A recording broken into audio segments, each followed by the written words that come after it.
दौरा धैली ना माथे।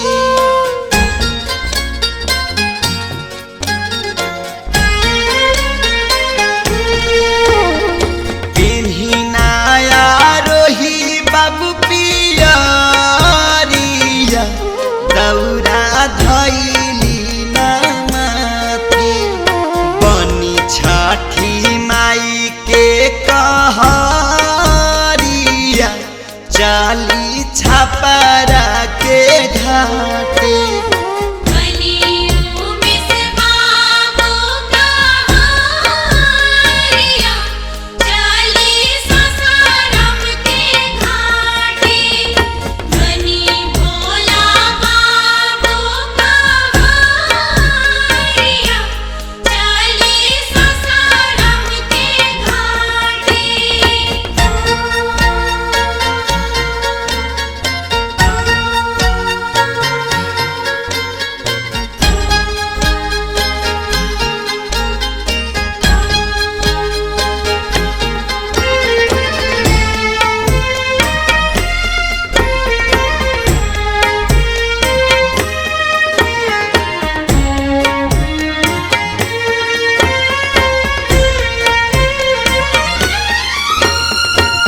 बता किरनिया चमकी चंदा हो सितारा।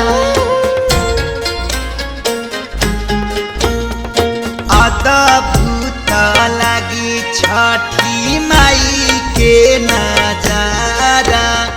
पेन्ही नारा जुआ बाबू पियरिया दौरा धैली ना माथे। बनी छठी माई के कहरिया चाली सिवाना के घाटे।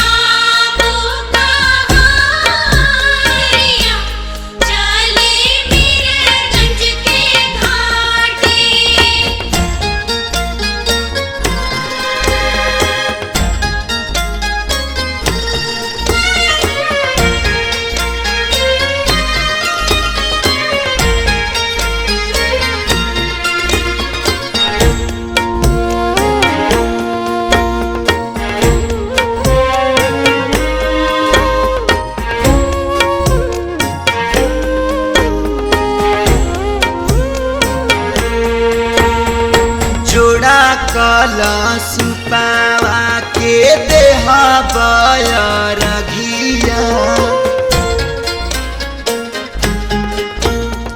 खुशी से खिलल रही जिंदगी के बगिया। पेन्ही ना विशाल बाबू पियरिया दौरा धैली ना माथे। बनी छठी माई के कहरिया चाली गोपालगंज के घाटे।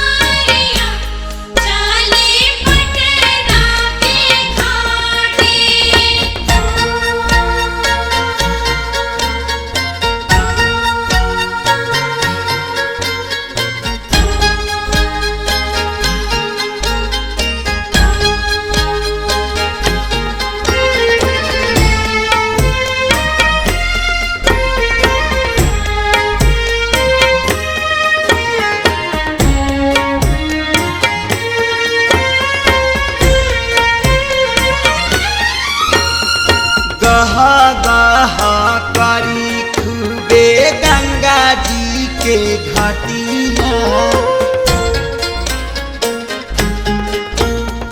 दिवाई लोग जो हेली छठी माई के बटिया। पेन्ही सो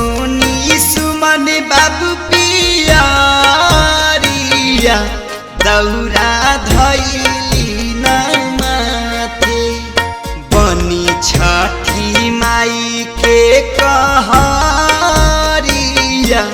चली